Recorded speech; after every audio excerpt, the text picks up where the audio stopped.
Let's begin with our topic Newton's laws of motion. तो बच्चों देखते हैं फोर्स एनी पुश और पुल विच आइदर चेंजेस और tends to change the state of rest और uniform motion of a body is known as force. इसका इतना सा मतलब है कोई भी पुश और पुल जो किसी भी बॉडी के स्टेट ऑफ रेस्ट और यूनिफॉर्म मोशन को चेंज करे या फिर चेंज करने की टेंडेंसी लाए उसको कहते हैं फोर्स। तो मैक्सिमम क्वेश्चंस हमारे सामने ऐसे मिलेंगे जहां पर हमें रिजल्टेंट फोर्स कैलकुलेट करना होगा, या ऐसा भी बोल सकते हैं कि हमें रिजल्टेंट फोर्स कैलकुलेट करना आना चाहिए, क्योंकि सभी क्वेश्चंस में हमें उसी की जरूरत होगी। जैसे ही मैंने रिजल्टेंट वर्ड यूज किया तो यहां से हमें समझ में आता है कि वेक्टर एडिशन, वेक्टर सब्ट्रैक्शन, ये सारी चीजें जब हम लोग सीखते हैं तो हमें वेक्टर्स का रिजल्ट कैलकुलेट करना होता है। मानकर चलिए कि कोई एक बॉडी है और उस पर more than one forces simultaneously work कर रहे हैं। फॉर एन एग्जाम्पल, मानकर चलिए कि यहां पर एक ब्लॉक है जिसका मास है स्मॉल m और इस पर more than one force work कर रहे हैं। मानकर चलिए कि इस साइड लग रहा है 8 न्यूटन फॉरवर्ड डायरेक्शन में और एक लग रहा है 4 न्यूटन बैकवर्ड डायरेक्शन में। तो ऐसे ही क्वेश्चंस हमें वहां भी देखने को मिलेंगे जब हम लोग अपनी क्वेश्चन प्रैक्टिस करते हैं कि एक साथ कई फोर्सेस बॉडी पर प्रेजेंट हो सकते हैं, पर हमें अलग अलग इंडिविजुअल फोर्सेस देखने की बजाय यहां पर इन सभी फोर्सेस का रिजल्टेंट कैलकुलेट करना होगा, यानी कि net force on the body. तो आप देख पा रहे हैं कि इस बॉडी पर 8 न्यूटन का फोर्स फॉरवर्ड डायरेक्शन में है और 4 न्यूटन का फोर्स बैकवर्ड डायरेक्शन में है। तो इस पर्टिकुलर बॉडी पर जो नेट फोर्स होगा, अगर हम लोग देखें तो 8 Newton forward and 4 Newton backward, तो नेट फोर्स जो होगा वो कितना होगा? 4 न्यूटन इन फॉरवर्ड डायरेक्शन, जिसको हम लोग बोलेंगे resultant force on the body. तो आइए स्टूडेंट्स, अब हम लोग इस बात पर चर्चा करते हैं कि अगर किसी बॉडी पर रिजल्टेंट फोर्स प्रेजेंट है तो वो रिजल्टेंट फोर्स उस बॉडी पर क्या क्या इफेक्ट छोड़ सकता है। तो इफेक्ट्स होंगे, force can change the speed of a body. याद रखना, जैसा सर ने बताया, रिजल्टेंट फोर्स वो स्पीड ऑफ बॉडी को चेंज कर सकता है, या तो उसकी स्पीड बढ़ा भी सकता है या उसकी स्पीड कम भी कर सकता है। सिमिलरली सेकेंड पॉइंट है force can change the direction of motion of a body. Yes, अगर हम लोग किसी पर्टिकुलर बॉडी की डायरेक्शन ऑफ मोशन को इमेजिन करें कि मान लीजिए कि एक बॉडी है वो स्ट्रेट लाइन पर आगे की तरफ चल रही है, अगर हम लोग उस पर एक परपेंडिकुलर डायरेक्शन में इस तरह से कोई फोर्स अप्लाई कर दे तो हो सकता है कि ये फोर्स उसकी डायरेक्शन ऑफ मोशन को चेंज कर दे। Yes, next, force can change the shape of a body. इसका मतलब फोर्स लगाने के कारण किसी बॉडी की शेप चेंज हो सकती है। फॉर एग्जाम्पल, अगर कैन अपने हाथ में हो, उस कैन को अगर कंप्रेस करें तो वो क्रश हो जाएगी, वो दब जाएगी। तो किस कारण चेंज हुआ? फोर्स के कारण चेंज हुआ। सिमिलरली लास्ट पॉइंट है force can change both speed and direction of motion simultaneously. Yes, अगर किसी बॉडी पर रिजल्टेंट फोर्स प्रेजेंट है तो वो उस बॉडी की डायरेक्शन ऑफ मोशन और उसकी वेलोसिटी के मैग्नीट्यूड को भी चेंज कर सकता है, और वो भी साइमल्टेनियसली। इसका बेस्ट एग्जांपल हम लोग ले सकते हैं मोशन अंडर ग्रेविटी। इमेजिन कीजिए कि जब हम लोग एक बॉडी को वर्टिकली अपवर्ड डायरेक्शन में प्रोजेक्ट करते हैं या वर्टिकली अपवर्ड डायरेक्शन में थ्रो करते हैं तो उस बॉडी पर नेट फोर्स क्या होता है? Gravity force downward. तो इमेजिन कीजिए कि जैसे जैसे ये बॉडी ऊपर की तरफ जाती है तो ऊपर जाते हुए उसकी वेलोसिटी का मैग्नीट्यूड चेंज होता है और साथ साथ उसकी डायरेक्शन ऑफ मोशन भी थोड़ी देर बाद नीचे की तरफ हो जाती है। मतलब आपने नोटिस किया कि बॉडी पहले अपवर्ड और फिर डाउनवर्ड मोशन करती है और साथ साथ उसकी वेलोसिटी के मैग्नीट्यूड भी चेंज होते हैं। और ऐसा किसने किया? वो रिजल्टेंट फोर्स ने, जो उस बॉडी पर उस टाइम पर लग रहा था in form of gravity force. बिल्कुल। नेक्स्ट पढ़ रहे हैं अपन Newton's first law of motion. Every body continues its state of rest or uniform motion in a straight line unless compelled by an external force to change its state। कहने का मतलब है कि कोई भी बॉडी हो, जब तक उस पर कोई एक्सटर्नल फोर्स नहीं लगेगा वो अपने उसी फॉर्म में रहेगी। अगर वो रेस्ट पर है तो वो रेस्ट पर रहेगी, अगर वो यूनिफॉर्म मोशन में, स्ट्रेट लाइन मोशन में है तो वो स्ट्रेट लाइन मोशन में रहेगी। उसका पोजीशन, उसकी स्टेट तब तक चेंज नहीं होगी जब तक कोई एक्सटर्नल फोर्स उस पर नहीं लगेगा। डेफिनेटली, जैसा कि यहां पर आप ऑब्जर्व कर रहे हैं, लिखा हुआ है this law defines the force and states that force is a factor which can change the state of object. कहने का मतलब है कि जो न्यूटन का फर्स्ट लॉ है वो फोर्स के क्वालिटी नेचर को एक्सप्लेन करता है। क्वालिटी दैट मींस आप बोलकर देख सकते हैं न्यूटन का फर्स्ट लॉ क्या होता है कि कोई भी बॉडी अगर रेस्ट पे है तो कब तक रहेगी? जब तक उस पर नेट एक्सटर्नल फोर्स ना लगे। कोई भी बॉडी यूनिफॉर्म मोशन में चल रही है तो वो यूनिफॉर्म मोशन में कब तक चलती रहेगी, जब तक उस पर कोई नेट एक्सटर्नल फोर्स ना लगे। तो इसका मतलब ये फोर्स की क्वालिटी हुई कि वो किसी भी बॉडी की स्टेट को चेंज कर सकता है। जैसे कि आप डायग्राम में देख सकते हैं, जो बाइक सवार आ रहा है, जो आके एक बिल्डिंग से टकराता है, एक दीवार से टकराता है, तो फोर्स जो रिटार्डिंग फोर्स लगाया दीवार ने बाइक पर लगाया, पर्सन पे नहीं लगाया। तो पर्सन का स्टेट ऑफ क्या था, मोशन। क्या इसका मतलब पर्सन पहले से चलते हुए आ रहा था, बाइक भी चलते हुए आ रही थी। किसके ऊपर फोर्स लगा, बाइक के ऊपर। इसका मतलब बाइक की टेंडेंसी तो रेस्ट पे आने की हो गई, पर मोशन की जो टेंडेंसी है उस पर्सन के ऊपर वो भी फॉरवर्ड डायरेक्शन की है, इसलिए पर्सन उछलकर आगे गिर गया। तो सर यहां पर स्टूडेंट्स का एक डाउट होता है, और वो डाउट होता है कि क्या न्यूटन के फर्स्ट लॉ की हेल्प से हमें बॉडी की किसी प्रॉपर्टी का पता चलता है? बिल्कुल सर, आपने बहुत अच्छी बात पूछी है। वो इसके प्रॉपर्टी होती है इनर्शिया। तो बच्चों पढ़ते हैं अपन inertia. Inertia is the property of a body due to which it opposes any change in its state. इसका मतलब inertia उस प्रॉपर्टी को कहते हैं जो अपनी प्रेजेंट पोजीशन को चेंज करने को अपोज करता है। अगर वो मोशन में है तो मोशन में रहना चाहता है, अगर वो रेस्ट पर है तो रेस्ट पर रहना चाहता है। अगर वो चेंजेस आएंगे, उस चेंजेस के जो अपोजिशन है उसको क्या कहते हैं अपन, इनर्शिया। इनर्शिया से मुझे एक बात याद आ रही है, कई बार बच्चे यहां पर एक डाउट पूछते हैं और एक बहुत अच्छा क्वेश्चन भी होता है। क्वेश्चन का एक स्टेटमेंट मैं बोलूंगा और स्टूडेंट्स आप लोग इसमें इन्वॉल्व होकर आंसर भी देंगे कि इसका क्या आंसर होना चाहिए। Inertia is the property of body. Inertia is the property of body due to which it opposes the uniform motion. मैं अगेन रिपीट कर रहा हूं, inertia is the property of body due to which it opposes the uniform motion. क्या ये statement सही है या गलत है? तो ऑब्वियस सी बात है कि इसका आंसर होना चाहिए गलत, क्योंकि जैसा अभी आपको सर ने एक्सप्लेन किया कि ये अपनी स्टेट में रहने का अपोज नहीं करती, ये स्टेट में चेंज का अपोज करती है। मैंने जो स्टेटमेंट बोला था उसमें बोला था इट अपोजेस यूनिफॉर्म मोशन, जो कि गलत है। मुझे बोलना चाहिए था it opposes the change in uniform motion, क्योंकि बॉडी जिस स्टेट में है उसी स्टेट में रहना चाहती है। अब बात आती है कि यहां पर इनर्शिया को मेजर कैसे किया जाता है। तो लिखा हुआ है mass of a body is quantitative और numerical measure of a body's inertia. That means कि inertia is directly proportional to mass. कहने का मतलब है किसी बॉडी का मास जितना ज्यादा होगा उसकी रेजिस्टिविटी उतनी ही ज्यादा होगी। कहने का मतलब है कि वो अपनी स्टेट में चेंज करने का उतना ही ज्यादा अपोज करेगी जितना मास उसके अंदर होगा। जैसे कि एक एग्जाम्पल आप यहां पर ऑब्जर्व कर रहे हैं कि एक हैवी ऑब्जेक्ट है और एक लाइट ऑब्जेक्ट है। तो देखिए कई बार इस तरह की कंडीशंस हमारे सामने डेली लाइफ में आती है और वो कंडीशन हम लोग एक इमेजिनेशन कर ले, एक फील कर ले। मानकर चलिए कि हमारे सामने एक 50 केजी का ऑब्जेक्ट है और एक ऑब्जेक्ट है 5 केजी का, और हमें बोला जा रहा है कि इनिशियली दोनों रेस्ट स्टेट पे है और दोनों को सेम टाइम में फोर्स लगा के हमें सेम वेलोसिटी गेन करनी है। मेरी बात को ध्यान से सुनना, दोनों ऑब्जेक्ट्स पर फोर्स लगा के हमें सेम टाइम में सेम वेलोसिटी गेन करानी है। तो क्या लगता है स्टूडेंट्स आपको, हमें किस बॉडी पर ज्यादा फोर्स लगाना पड़ेगा? जिस पे इनर्शिया ज्यादा है या जिसका मास ज्यादा है। ऑब्वियसली, तो जब भी ये सिचुएशन प्रैक्टिकली डेली लाइफ में हमारे सामने आती है तो हम वहां पर कोई कैलकुलेशन करने नहीं बैठ जाते कि इसका मास ज्यादा है या ये हमें बड़ी बॉडी दिखाई दे रही है तो कितना फोर्स लगाना पड़ेगा। सिंपली हम लोग वहां पे डिसाइड कर लेते हैं कि जिसका ज्यादा मास है उसकी स्टेट में चेंज होने का अपोज भी ज्यादा होगा, तो उसको ओवरकम करने के लिए हमें फोर्स भी ज्यादा लगाना पड़ेगा। नेक्स्ट देखते हैं टाइप्स ऑफ इनर्शिया, कि इनर्शिया कितने टाइप्स होते हैं। सबसे पहले है inertia of rest. It is the inability of a body to change its state of rest by itself. इसका मतलब वो खुद से अपनी स्टेट ऑफ रेस्ट को चेंज नहीं करेगा, वो उस स्टेट को चेंज होने को अपोज करेगा। उसको क्या कहते हैं, इनर्शिया ऑफ रेस्ट। इसका बेस्ट एग्जाम्पल जो हम लोग डेली लाइफ में ऑब्जर्व करते हैं वो एग्जाम्पल है व्हेन अ बस और train start suddenly the passengers inside it tends to fall backwards. देखिए स्टूडेंट्स, ये हमारी डेली लाइफ का बहुत कॉमन एग्जाम्पल है। इमेजिन कीजिए कि एग्जैक्टली वहां पर होता क्या है। ऑब्जर्व कीजिए कि यहां पर एक बस का फ्लोर है और बस के फ्लोर पर एक पर्सन इस तरह से खड़ा हुआ है। सोच के देखिए कि पर्सन की बॉडी का लोअर पार्ट जो है वो बस के फ्लोर के कांटेक्ट में है, जबकि अपर बॉडी बस के फ्लोर के कांटेक्ट में नहीं है।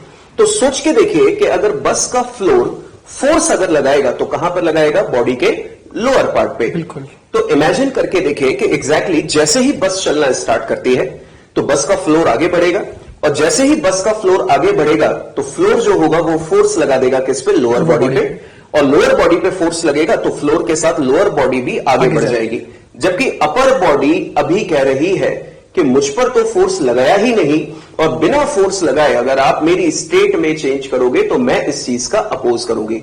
तो इमेजिन करके देखिए कि डेली लाइफ में होता क्या है कि जैसे ही बस चलना स्टार्ट करती है तो हमारी लोअर बॉडी बस के फ्लोर के साथ आगे चली जाती है और अपर बॉडी वहीं की वहीं रह जाती है।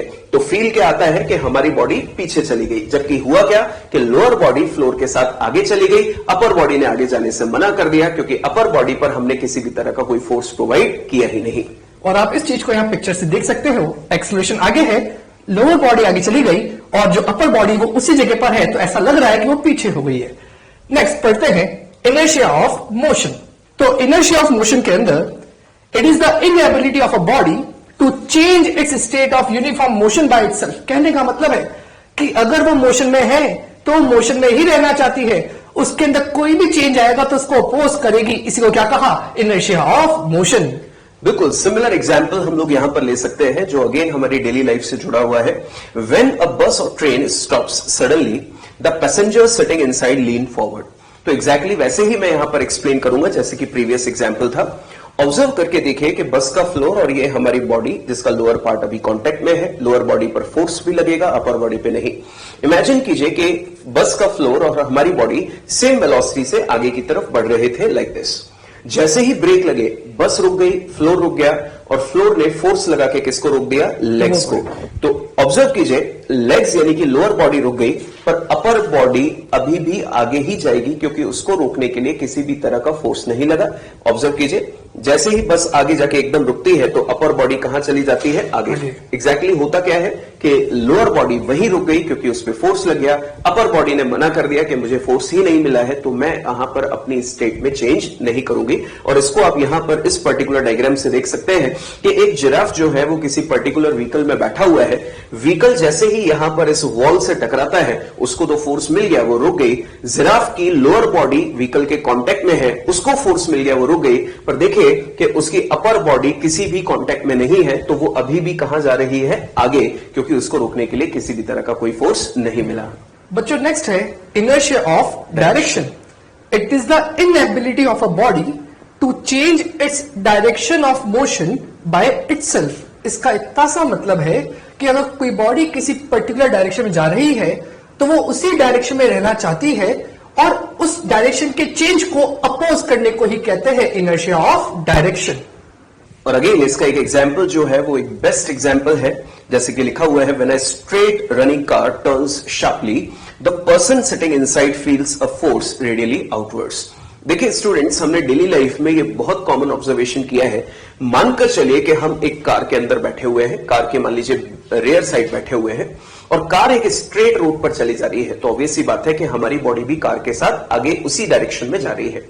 अचानक क्या होता है कि एक सर्कुलर टर्न आता है, मान लीजिए लेफ्ट साइड।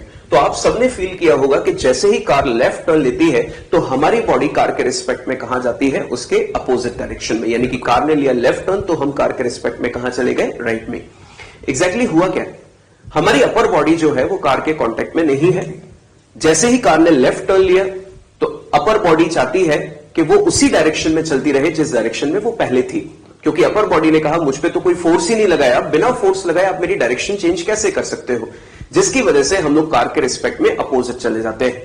और ऑब्जर्व कीजिए कि जब हम लोग कार की इस पर्टिकुलर सिचुएशन में आते हैं तो हम अपनी बॉडी को वापस से मैनेज कैसे कर पाते हैं? जैसे ही कार लेफ्ट डायरेक्शन में गई, हमारी बॉडी जाती है राइट में, तो उसको बैलेंस करने के लिए या तो हम लोग हैंडल पकड़ लेते हैं गेट का या फिर अपना हाथ सीट पे रख देते हैं सो दैट हमें कॉन्टैक्ट फोर्स मिल जाए और हम अपनी बॉडी को कार के इक्विवेलेंट या कार के अकॉर्डिंग मैनेज कर पाए।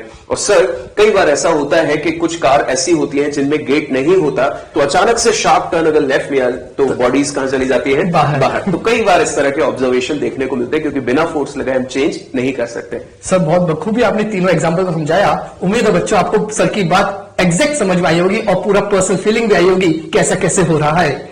तो आइए पढ़ते हैं momentum. The total quantity of motion possessed by moving body is known as the momentum of the body। इसका मतलब जो quantity of motion body possess करती है उसको मोमेंटम कहते हैं। मोमेंटम जो होता है वो मास और वेलोसिटी पे डिपेंड करता है और उसका जो फॉर्मूला होता है वो होता है product of mass and velocity, that is momentum is equal to mass into velocity. Definitely. देखिए बच्चों, मोमेंटम की जब बात आती है तो मोमेंटम को कैसे हम लोग फील करें, जैसा कि सर ने अभी अभी आपको बताया कि the total quantity motion possessed by moving body. तो देखिए इसके लिए अगर हम लोग एक एग्जाम्पल लें जो बहुत ही कॉमन और एक बहुत ही अच्छा एग्जाम्पल है, मानकर चलिए कि यहां पर हमारे पास एक बॉडी है या दो आइडेंटिकल बॉडीज है, इसका मास है स्मॉल m और इसका मास भी है स्मॉल m, दो आइडेंटिकल बॉडीज है और इसको हम लोग मूव करा रहे हैं 10 मीटर पर सेकंड से, जबकि इसे हम लोग मूव करा रहे हैं 1000 मीटर पर सेकंड से। मानकर चलिए जो सेकंड बॉडी है इसको हम लोगों ने एक बुलेट कंसीडर कर लिया और इसको एक गन से फायर किया है और उसकी स्पीड है 1000 मीटर पर सेकंड। तो स्टूडेंट्स, मैं यहां पर एक क्वेश्चन आपके सामने रखना चाहूंगा कि अगर ये दोनों बॉडीज हमारे सामने आ रही है और हमसे बोला जाए कि इनको सेम टाइम में रोक कर बताना है, तो क्या लगता है हम किसे बड़ी आसानी से रोक सकते हैं? जिसकी वेलोसिटी बहुत कम है। डेफिनेटली, क्योंकि उसमें अमाउंट ऑफ मोशन कम है। जिसका अमाउंट ऑफ मोशन ज्यादा है उसको रोकने के लिए भी हमें बहुत ज्यादा एफर्ट करने पड़ेंगे। तो डेफिनेटली यहां पर अमाउंट ऑफ मोशन अगर हमसे पूछा जाए किस बॉडी में ज्यादा है, क्योंकि बॉडीज आइडेंटिकल है, तो हम लोगों ने आंसर दिया जिसमें वेलोसिटी ज्यादा है। सिमिलरली अगर हम लोग एक दूसरा एग्जाम्पल ले, मानकर चलिए कि एक साइक्लिस्ट है और एक ट्रक है, एक साइक्लिस्ट है और एक ट्रक है, तो हम लोग इमेजिन कर सकते हैं कि मास दोनों का बहुत ज्यादा डिफरेंस है, जबकि ट्रक का मास साइकिल के रिस्पेक्ट में बहुत ज्यादा होता है। और हमें बोला गया है कि they are moving with same velocity 20 metre पर सेकेंड। देखिए मास अलग है पर वेलोसिटी दोनों की सेम है और हमसे बोला गया कि अगेन इनको सेम टाइम में रोककर बताना है। तो क्या लगता है किसे हम लोग बड़ी आसानी से रोक सकते हैं? साइकिल को, उसका मोमेंटम कम है। डेफिनेटली, क्योंकि उसका मास कम है। भले वेलोसिटी सेम हो दोनों ऑब्जेक्ट्स की, पर मास कम है, तो अमाउंट ऑफ मोशन की जब बात आई तो किसका कम माना जाएगा? साइक्लिस्ट का। तो इन दोनों ही एग्जांपल्स में स्टूडेंट्स आपने एक चीज नोटिस की कि जब दो बॉडीज का मास सेम था तो वेलोसिटी वो फैक्टर था जिससे हम लोग अमाउंट ऑफ मोशन डिसाइड कर रहे थे, या फिर जब दोनों का वेलोसिटी सेम था तो हम लोग मास वो फैक्टर था जिससे डिसाइड कर रहे थे किसमें अमाउंट ऑफ मोशन ज्यादा है। और मानकर चलिए कि दोनों बॉडीज के मास और वेलोसिटी दोनों ही अलग अलग होगी, तो फिर ये प्रोडक्ट डिसाइड करेगा कि वहां पर किस बॉडी में अमाउंट ऑफ मोशन यानी कि मोमेंटम ज्यादा है। तो मास और velocity are the two factors जिसकी हेल्प से हम लोग मोमेंटम कैलकुलेट करते हैं। बात आती है मोमेंटम क्या है, तो मोमेंटम को हम लोग डिनोट करते हैं वेक्टर p से, क्योंकि ये एक वेक्टर क्वांटिटी है और इसे अपनी डायरेक्शन के लिए डिपेंड होना पड़ेगा किस पे? वेलोसिटी की डायरेक्शन पे। तो जो मोशन के टाइम पर वेलोसिटी की डायरेक्शन होगी उसी इंस्टेंट पर अगर मोमेंटम की डायरेक्शन बताई जाए तो वो वेलोसिटी के इक्वल होगी। इसकी एसआई यूनिट होती है किलोग्राम मीटर पर सेकेंड एंड डायमेंशंस होती हैं ml/t-1। यस। आगे बात करते हैं हम लोग स्टूडेंट्स एक क्वेश्चन की। The question is check whether both the balls have same momentum और नॉट। अब क्योंकि यहां पर दोनों बॉल्स का आपको डायग्राम दे रखा है तो ध्यान रखना, यहां पर जब मैं इस वाले डायग्राम की बात कर रहा हूं तो यहां पर मैंने कुछ n और e लिखा हुआ है। n का मतलब नॉर्थ जिसको अपन j कैप कंसिडर करेंगे और e का मतलब ईस्ट जिसको अपन i कैप कंसिडर करेंगे। तो बच्चा यहां पर ध्यान दो, इस पर्टिकुलर बॉल का, बॉल ए का मोमेंटम बात कर रहा हूं। सर ने आपको बताया मोमेंटम का फॉर्मूला क्या था? m into v vector. Vector क्यों? बिकॉज वेलोसिटी है। तो क्या यहां पर बॉल ए का जो मोमेंटम होगा उसको लिख सकता हूं, उसका मास 2 kg इंटू इसकी velocity that is 10 j cap. मैंने वेलोसिटी बोली है, स्पीड नहीं बोली, इसी क्या लिखा? 10 j कैप। तो इसका मोमेंटम आया 20 j कैप। सिमिलरली अगर मैं बात करूं बॉडी बी की, तो बॉडी बी का जो मोमेंटम होगा उसको देखें, उसका मास कितना? 4 kg, वेलोसिटी कितनी? 5 i cap, that is 4 into 5 i cap. तो आंसर आया 20 i कैप। और बेटा दोनों की यूनिट सेम है, kg मीटर पर सेकेंड, kg मीटर पर सेकेंड। बट क्वेश्चन में क्या पूछा गया है? क्वेश्चन में पूछा गया है बताओ दोनों का मोमेंटम सेम है या नहीं है। तो दोनों का मोमेंटम आप कहेंगे सर 20-20 सेम दिख रहा है तो क्या सेम हो सकता है? नहीं बेटा, मोमेंटम कैसी क्वांटिटी है? Vector quantity. तो अकेला मैग्नीट्यूड नहीं देखना, डायरेक्शन भी देखना है। तो इन दोनों बॉडीज का मोमेंटम सेम नहीं है, तो आंसर आएगा they are not same. Yes. And next question is a particle having mass m is projected with a speed u at an angle theta from ground. Calculate change in momentum between initial point and highest point of projectile motion. तो students, सबसे पहले इस question में हमसे क्या पूछा जा रहा है, इस क्वेश्चन को पहले हम लोग डायग्राम में इमेजिन करते हैं। मानकर चलते हैं कि जब हम लोगों ने बॉडी को प्रोजेक्ट किया तो ये हमारे लिए है एक्स एक्सिस, जिसको हम लोग आई कैप से डिनोट करते हैं, और ये है हमारे पास वाई एक्सिस, जिसको हम लोग यूनिट वेक्टर जे कैप से डिनोट करते हैं, और ये है पॉइंट ऑफ प्रोजेक्शन जहां से हम लोगों ने एक बॉडी को प्रोजेक्ट किया है जिसका मास क्वेश्चन में दिया है m। तो इस पॉइंट को बोल सकते हैं पॉइंट ऑफ प्रोजेक्शन। बॉडी को जब प्रोजेक्ट किया किसी एंगल थीटा पर फ्रॉम ग्राउंड, तो उसका पाथ जो होगा वो कैसा होगा, पैराबोलिक, लाइक दिस। और अब हमें क्वेश्चन में बोला जा रहा है कि जब इसको प्रोजेक्ट किया गया तो speed u at an angle theta from ground, तो अगर उसको हम लोग मार्क करें तो ये हो जाएगी उसकी इनिशियल स्पीड, और ये हो गया angle of projection, that is theta. तो हम जानते हैं कि यहां पर इस बॉडी को ऑब्लिकली प्रोजेक्ट किया है किसी एंगल पर, तो क्यों ना सबसे पहले यहां पर इसके कंपोनेंट्स कर लिए जाएं सो दैट हमें पता चले। ऑब्जर्व कीजिए, ये इसका गिवन वेक्टर जिस एक्सिस के साथ एंगल बनाता है उस एक्सिस के अलोंग जो कंपोनेंट होगा वो कौन सा होगा, कॉस कंपोनेंट। तो ये होगा u cos theta I cap, और ये वाला कंपोनेंट होगा u sin theta J cap. अब क्वेश्चन में हमें पूछा जा रहा है between initial point and highest point. तो बच्चों, हम लोग अच्छे से जानते हैं कि प्रोजेक्टाइल मोशन के दौरान टॉपमोस्ट पॉइंट पर वेलोसिटी का वर्टिकल कंपोनेंट 0 हो जाता है, जबकि हॉरिजॉन्टल कंपोनेंट वहां पे रिमेनिंग होता है, और हॉरिजॉन्टल कंपोनेंट जो इनिशियल था वही यहां पर भी मिलेगा, और इसकी वैल्यू होगी again u cos theta I cap, जबकि वर्टिकल कंपोनेंट ऑफ वेलोसिटी में यहां पर लिख सकता हूं कितना, 0। तो यहां पर आपसे पूछा गया है कैलकुलेट चेंज इन मोमेंटम। इसका मतलब अपने को सबसे पहले इनिशियल और फाइनल मोमेंटम दोनों निकालने पड़ेंगे, फिर उनका चेंज निकालना पड़ेगा। तो अब मैं निकाल रहा हूं सबसे पहले इनिशियल मोमेंटम। तो इनिशियल मोमेंटम को अपन लिख दिया पी, और यहां पर ध्यान देना मास m है, और इनिशियल वेलोसिटी के दो कंपोनेंट है, u cos theta I cap, u sin theta J cap. तो मैं क्या लिख रहा हूं, मास इंटू वेलोसिटी, वेलोसिटी के अंदर आएगा u cos theta I cap plus u sin theta J cap. ये तो हो गया इनिशियल मोमेंटम। अब बात करते हैं फाइनल मोमेंटम की। फाइनल मोमेंटम मतलब उस हाईएस्ट पॉइंट का जहां तक आपको कंसीडर करने को बोला है क्वेश्चन के अंदर।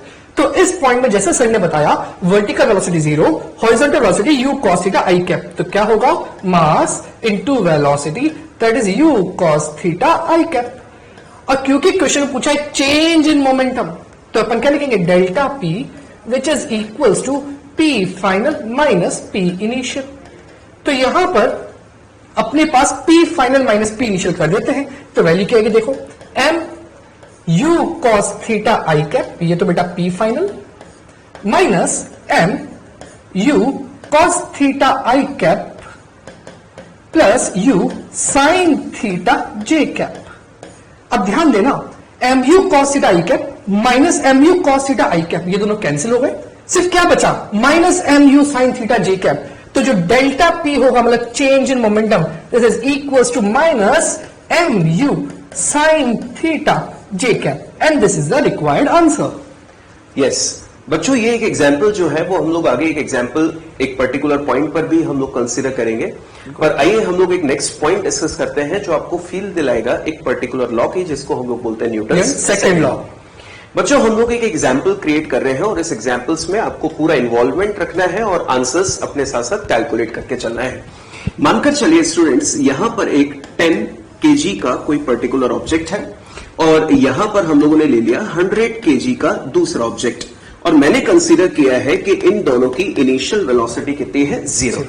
तो स्टूडेंट्स, अगर इनिशियल वेलोसिटी 0 है तो ऑब्वियस सी बात है कि इनिशियल मोमेंटम भी कितना होगा, 0। अब बात आती है कि हमें इन पर्टिकुलर बॉडीज पर फोर्स अप्लाई करना है। मान लीजिए इस पर भी हम लोगों ने फोर्स लगाया, मान लीजिए फोर्स ऑन बॉडी ए, ये मान लेते हैं बॉडी ए है, और इस पर भी हम लोगों ने लगाया force on body B, let us consider this is body B. और हमें एक कंडीशन दी गई है कि इन दोनों बॉडीज पर फोर्स लगा के सेम टाइम में सेम वेलोसिटी गेन करानी है। मेरे वर्डिंग्स को ध्यान से सुनिएगा, सेम टाइम में सेम वेलोसिटी मतलब वेलोसिटीज में आइडेंटिकल चेंज। मान लेते हैं कि इन दोनों की फाइनल वेलोसिटी जो हमको करनी है, और उस फाइनल वेलोसिटी की वैल्यू हमें लेनी है, मान लीजिए कितनी, 10 मीटर पर सेकेंड। तो बच्चों सबसे पहले अगर मैं आपसे पूछूं कि अगर ये दो डिफरेंट बॉडीज हैं, दोनों के मासेस अलग हैं, दोनों इनिशियली रेस्ट पे थी, इनिशियल मोमेंटम जीरो था और दोनों को सेम टाइम में सेम वेलोसिटी गेन करानी है, तो क्या लगता है हमने किस पर ज्यादा फोर्स लगाया होगा? जिसका मास ज्यादा है। डेफिनेटली जिसका मास ज्यादा है उस पर हमने ज्यादा फोर्स लगाया होगा। तो देखिए ज्यादा फोर्स लगने के बाद दोनों बॉडीज का फाइनल मोमेंटम क्या है और चेंज इन मोमेंटम क्या होगा। अगर हम लोग इस बॉडी का फाइनल मोमेंटम देखें तो देखिए मास इनटू वेलोसिटी, इसका मैग्नीट्यूड कितना हो जाएगा 100 kg मीटर पर सेकंड, और इस बॉडी का फाइनल मोमेंटम का मैग्नीट्यूड देखें तो मास इनटू वेलोसिटी, मास है 100 वेलोसिटी 10, तो ये कितना हो जाएगा 1000 kg मीटर पर सेकंड। स्टूडेंट्स अगर आपसे पूछा जाए कि इन पर्टिकुलर बॉडीज के मोमेंटम में चेंज निकालिए, तो अगर हम लोग चेंज कैलकुलेट करें, उसका मैग्नीट्यूड निकालें, तो देखिए फाइनल और इनिशियल कितना था 0, तो इसमें चेंज आया 100। एंड सिमिलरली अगर यहां पर हम लोग चेंज कैलकुलेट करें तो देखिए इनिशियल था 0, फाइनल है 1000, तो इसमें जो चेंज आया वो कितने का आया 1000। क्या लगा आपको कौन सी बॉडी के मोमेंटम में चेंज ज्यादा आया? ऑब्वियस सी बात है बॉडी बी। आप बता सकते हैं उसमें ज्यादा चेंज क्यों आया? बिकॉज उसका मास भी ज्यादा है और उस पर हमने फोर्स भी ज्यादा लगाया था। Exactly. तो इमेजिन करके देखें कि जिस पर हमने ज्यादा फोर्स लगाया उसके मोमेंटम में ज्यादा चेंज आया और जिस पर हमने कम फोर्स लगाया उसके मोमेंटम में कम चेंज आया। जरा इस बात को रिलेट कीजिए, ज्यादा फोर्स लगा तो मोमेंटम में चेंज भी ज्यादा आया और कम फोर्स लगा तो मोमेंटम में चेंज भी कम आया। इमेजिन कीजिए फोर्स नहीं लगता तो इन बॉडीज के मोमेंटम में कोई चेंज नहीं होता। Exactly. तो क्या आप यहां पर न्यूटन के इस सेकंड लॉ को रिलेट कर पा रहे हैं? And the second law is, according to Newton the rate of change of momentum of any system is directly proportional to the applied external force। जैसा सर ने बोला मोमेंटम में चेंज ज्यादा तो ऑब्वियसली बात है फोर्स भी ज्यादा। तो यहां पर क्या लिखा हुआ है? फोर्स, यहां पर rate of change of momentum is directly proportional to the applied external force and this change in momentum take place in the direction of applied force. कहने का मतलब है जिस डायरेक्शन में फोर्स होगा उसी डायरेक्शन में चेंज इन मोमेंटम होगा, या फिर आप कहते हैं जिस डायरेक्शन में चेंज इन मोमेंटम होगा उसी डायरेक्शन में फोर्स होगा। डेफिनेटली जैसा बच्चों मैंने बोला था कि हम लोग एक प्रोजेक्टाइल मोशन का एग्जाम्पल क्रिएट कर चुके हैं और हमने बोला था अभी सर ने आपको बोला कि जिस डायरेक्शन में नेट एक्सटर्नल फोर्स होगा उसी डायरेक्शन में मोमेंटम में चेंज होगा। देखिए प्रोजेक्टाइल मोशन इसका बेस्ट एग्जाम्पल है। आप सभी जानते हैं कि प्रोजेक्टाइल मोशन के दौरान अगर एयर रेजिस्टेंस हम लोग कंसीडर नहीं करते तो बॉडी को प्रोजेक्ट करने के बाद उस पर सिर्फ एक ही फोर्स होता है और वो होता है ग्रेविटेशनल फोर्स वर्टिकली डाउनवर्ड्स, और हॉरिजॉन्टल डायरेक्शन में किसी तरह का कोई फोर्स नहीं होता। तो इमेजिन कीजिए प्रोजेक्ट करते टाइम अगर हम लोग देखें तो हॉरिजॉन्टल मोमेंटम था mu cos theta i cap और टॉपमोस्ट पॉइंट पर भी मोमेंटम कितना है horizontally mu cos theta i cap. मतलब कि हॉरिजॉन्टल मोमेंटम में कोई चेंज नहीं आया क्योंकि हॉरिजॉन्टल डायरेक्शन में कोई नेट फोर्स नहीं है ही था। नहीं, जबकि वर्टिकल डायरेक्शन में ग्रेविटी नेट फोर्स की फॉर्म में है। तो फेंकते टाइम बॉडी को प्रोजेक्ट करते टाइम जो वर्टिकल मोमेंटम था वो था mu sin theta j cap, जबकि टॉपमोस्ट पॉइंट पर ये कितना हो गया 0।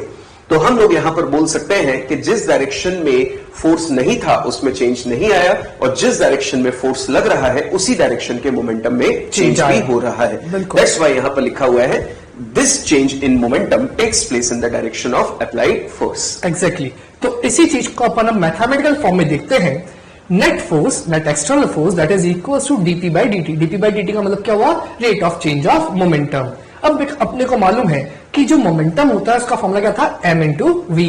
अब मैंने यहां पर दोनों को वेरिएबल मानते हुए यूवी रूल लगाया डिफरेंशिएशन का, तो क्या लिखेंगे? m dv by dt plus v dm by dt। Sir यहां पर स्टूडेंट्स कई बार एक डाउट क्रिएट करते हैं और वो डाउट होता है स्टूडेंट्स का कि सर मास तो कांस्टेंट होता है, तो हमने डिफरेंशिएशन में सीखा होता है कि कांस्टेंट को बाहर निकाल देते हैं और वेरिएबल को डिफरेंशिएट कर देते हैं, तो फिर हम लोग यहां पर दोनों को डिफरेंशिएट या यूवी रूल क्यों अप्लाई कर रहे हैं? बिल्कुल सही कहा सर आपने कि बच्चों का डाउट 100% आता है। तो बच्चे एक बात ध्यान रखना, एक छोटा सा एग्जाम्पल देकर समझा रहा हूं कि अगर कोई रॉकेट ऊपर उड़ रहा है तो क्या उड़ते उड़ते उसका फ्यूल धीरे धीरे खत्म होता जाता है। इसका मतलब जो उसका टोटल मास है वो टाइम के साथ चेंज होता जा रहा है। अगर मास टाइम के साथ चेंज हो रहा है इसका मतलब मास उस केस में कांस्टेंट नहीं है, इसलिए हर टाइम अपन मास को कांस्टेंट नहीं मान सकते। Okay sir, thank you. तो यहां पर नेक्स्ट पढ़ते हैं अपन, if m is constant. m is constant का मतलब क्या हुआ कि पहला केस जब मास को अपन कांस्टेंट मान रहे हैं। किस केस में? मान लीजिए ऐसी कोई ऑब्जेक्ट में फ्यूल नहीं है और वो चल रही है, तो उस केस में उसका मास कांस्टेंट अपन ने कंसीडर कर लिया। तो क्या मास कांस्टेंट करेंगे तो उस केस में यहां पर क्या होगा? ये जो टर्म है मास वाली, इसका डिफरेंशिएशन 0 हो जाएगा। अगर इसका डिफरेंशिएशन 0 हो गया तो सिर्फ क्या बचा, m dv by dt। तो F net is equals to m dv by dt, और अपने को मालूम है acceleration is rate of change of velocity, तो जो dv by dt है वो क्या बन गया, एक्सेलरेशन। तो F net external force is equals to mass into acceleration. और इसी के अंदर नेक्स्ट पार्ट देखते हैं कि सपोज यहां पर अपन ये कह देते हैं कि अगर वेलोसिटी कांस्टेंट है तो कहने का मतलब हो गया if v equal to constant. तो बेटा मैंने बोला v कांस्टेंट है, तो चेक करो इस डिफरेंशिएशन के अंदर कांस्टेंट का डिफरेंशिएशन 0 होता है, इसका मतलब इस बार इस पर्टिकुलर डिफरेंशिएशन की वैल्यू 0 हो जाएगी। तो सिर्फ क्या बचा, v dm by dt। तो अपने पास आंसर क्या आएगा, if velocity is constant then net force is v dm by dt। Sir यहां पर स्टूडेंट्स का एक डाउट होता है कि सर जब हम लोग क्वेश्चन प्रैक्टिस करते हैं तो क्वेश्चन को पढ़कर हमें कैसे पता चलेगा कि वहां पर मास वेरी कर रहा है। एग्जैक्टली सर, अपने वो क्वेश्चन पढ़ते वक्त यूनिट पर बहुत ध्यान रखना है। सर ने जी कितनी अच्छी बात पूछी आप लोगों के लिए कि अगर आप यूनिट पे ध्यान दोगे तो वहां पर एक यूनिट लिखी होती है केजी पर सेकेंड। इसका मतलब जहां पर भी यूनिट केजी पर सेकंड लिखी हो, इसका मतलब आपको dm by dt दे रखा है, मास नहीं दे रखा। इसका मतलब यहां से आपको मालूम पड़ेगा कि इस क्वेश्चन के अंदर मास चेंज हो रहा है। तो बच्चों ध्यान रखना, यूनिट को ढंग से पढ़ना है। बिल्कुल। आइए स्टूडेंट्स हम बढ़ते हैं कुछ इंपॉर्टेंट पॉइंट्स की तरफ जो कि बेस्ड है न्यूटन सेकंड लॉ पर। सबसे पहले अगर हम लोग ऑब्जर्व करें कि जैसे कि हम लोग कोई रिलेशन की बात करें कि जैसे y और x ग्राफ होता है तो y x ग्राफ की स्लोप का नाम क्या होता है, dy by dx। उसी तरह से मानकर चलिए कि हमें एक ग्राफ दिया है in between momentum and time, और मोमेंटम टाइम जो कर्व हमें दिया है अगर उसके किसी पॉइंट पर हम लोग एक टेंजेंट ड्रॉ कर दें तो आप ऑब्जर्व कर रहे हैं जो टेंजेंट है उसका angle of inclination from horizontal direction कितना है, थीटा। तो हमसे बोला जाएगा कि इस पर्टिकुलर पॉइंट पर इस टेंजेंट की स्लोप कैलकुलेट कीजिए, एंड वी नो दैट कि स्लोप को हम लोग कैलकुलेट करते हैं with the help of tan theta. तो हियर अगर हमसे पूछा जाए कि इस पर्टिकुलर जैसे y और x ग्राफ की स्लोप का नाम होता है dy by dx, उसी तरह से p और t यानी कि मोमेंटम टाइम ग्राफ की स्लोप की वैल्यू क्या होगी, dp by dt। और अभी अभी आपने सर से सुना, जो आपको सर ने न्यूटन के सेकंड लॉ का मैथमेटिकल फॉर्मेट बताया था, rate of change of momentum is equal to applied external force. तो डेफिनेटली हमको यहां पर एक चीज सीखने को मिली कि अगर हमें मोमेंटम टाइम ग्राफ दिया है और उसके कर्व पर हम लोग किसी पॉइंट पर टेंजेंट ड्रॉ करें तो उसकी स्लोप हमें उस पॉइंट पर फोर्स को एक्सप्लेन करती है। एसआई यूनिट ऑफ फोर्स की बात करते हैं तो इसकी एसआई यूनिट है न्यूटन। इसके बाद अगर इसकी सेकेंड यूनिट की बात करें यानी कि सीजीएस यूनिट, तो वो कितनी है, dine. And the relation between these two is equal to 1 Newton is equal to 10 to the power 5 dyne। बच्चों अगर हम लोग बात करें तो ये सब हमारे पास एब्सोल्यूट यूनिट्स ऑफ फोर्स है, पर जैसे कि हम लोग बात करें डेली लाइफ में जो हम लोग यूनिट यूज करते हैं वो होती है किलोग्राम वेट और ग्राम वेट, जिनको हम लोग किलोग्राम फोर्स और ग्राम फोर्स भी बोलते हैं। तो सबसे पहली बात अगर हम लोग इनमें रिलेशन कैलकुलेट करें तो 1 kilogram weight is equal to कितना होता है, 9.8 newton, and 1 gram weight is equal to कितना होता है, 989। तो बच्चों एक चीज मैं आपको बताना चाहता हूं, आप ध्यान रखें कि अगर हमें किलोग्राम वेट को कन्वर्ट करना हुआ किसमें, न्यूटन में, तो हम लोग मल्टीप्लाई करते हैं 9.8 का, एंड ध्यान रखें अप्रोक्सीमेटली हम लोग 10 का भी मल्टीप्लाई कर सकते हैं। वो क्वेश्चन में हमको लास्ट में गिवन होता है that here g equal to 9.8 या g इक्वल टू 10, तो अकॉर्डिंगली हमको मैनेज करना है। और अगर हमें न्यूटन को केजी वेट में कन्वर्ट करना है तो हम क्या करेंगे, डिवाइड करेंगे किससे, 9.8 या 10 से। तो ये थी कुछ यूनिट्स। इसके बाद अगर हम लोग बात करें डायमेंशंस की तो डायमेंशन हो गई MLT-2। स्टूडेंट्स अब यहां पर हम लोग बात करते हैं क्वेश्चन सॉल्विंग स्ट्रेटेजी की। हमारे पास जो क्वेश्चन होते हैं उन क्वेश्चंस को हमें कैसे सॉल्व करना है। बच्चों यहां पर जब हम लोगों ने न्यूटन के सेकंड लॉ की बात की, F नेट बराबर ma, तो आप ध्यान रखिए F नेट बराबर ma जो हमारे पास इक्वेशन है, ये इक्वेशन हमारे लिए बेस्ट है, क्योंकि हम लोग पूरे एनएलएम में सबसे ज्यादा यूज इसी का करेंगे कि F नेट बराबर ma लगाया और बहुत ही आसान क्वेश्चन हमें मिलेंगे। बट फिलहाल हमें जो इस पर्टिकुलर लॉ के बाद क्वेश्चन देखने को मिलेंगे वो कैसे होंगे। स्टूडेंट्स हम लोग एक पॉइंट पर डिस्कशन कर रहे हैं और वो पॉइंट है एवरेज फोर्स कैलकुलेट करने का तरीका। देखिए हमारे पास एवरेज कैलकुलेट करने का तरीका हमेशा हर चैप्टर में एक जैसा ही रहा है। जब भी हमें सर एवरेज कैलकुलेट करना होता है तो एवरेज निकालने का एक फिक्स पैटर्न होता है, that total value upon total value. आप कोई भी फॉर्मूला बोलकर देख लीजिए, average speed equal to total distance upon total time. इसी तरह से average power equal to total work done upon total time. Similarly अगर हमें किसी क्वेश्चन में एवरेज फोर्स पूछा जा रहा है तो हम एवरेज फोर्स को क्या लिखेंगे, total change in momentum upon total time taken. Correct. Students, इस पर्टिकुलर इक्वेशन को हमें कैसे मैनेज करना है ये हमें क्वेश्चन को देखकर समझ में आना चाहिए। अगर हमें इनिशियल और फाइनल मोमेंटम दिए हैं तो हम इसको P final minus P initial upon T इस तरह से मैनेज कर सकते हैं, जैसे कि हमने प्रीवियस क्वेश्चन में चेंज इन मोमेंटम कैलकुलेट करना सीखा था। या फिर हम लोग इसको इंडिविजुअली मॉडिफाई कर सकते हैं M V final minus V initial upon T। तो ध्यान रखना है स्टूडेंट्स कि जब भी हमें क्वेश्चंस मिलेंगे तो इक्वेशन को कैसे मॉडिफाई करना है इस बात का हमें ध्यान रखना है। And the most important thing sir, यहां पर जो स्टूडेंट्स कई बार गलती करते हैं वो होती है डायरेक्शन की। सही है बोला सर। देखिए स्टूडेंट्स, हम लोगों ने यहां पर मोमेंटम या वेलोसिटी के साथ डील कर रहे हैं और ये दोनों वेक्टर क्वांटिटी है और वेक्टर क्वांटिटी में अकेले मैग्नीट्यूड नहीं होता, हमें साथ में डायरेक्शन भी लेनी होती है। तो यहां पर मानकर चले अगर इनिशियल और फाइनल वेलोसिटीज हैं तो हमें एक क्वेश्चन दिया गया कि एक बॉडी जो है वो आई कैप में आ रही थी, किसी दीवार से टकराई और लौटकर वापस चली गई माइनस आई कैप में। तो रिमेंबर, अगर हमें क्वेश्चन में ये पर्टिकुलर पॉइंट दिया गया है कि बॉडी आके टकराई और रिबाउंड होकर वापस चली गई, तो डेफिनेटली उसकी वेलोसिटी की डायरेक्शन में चेंज हुआ है और वो चेंज और वो डायरेक्शन हमें कैलकुलेशन में कंसीडर करनी है, तभी हमारे आंसर्स सही आएंगे। बिल्कुल सर, और आपने बिल्कुल अच्छी तरह बात बोली। बच्चों, सर की ये बात बिल्कुल नोट कर लेना कि अगर डायरेक्शन ढंग से कंसीडर नहीं करें तो आंसर मिसमैच होगा।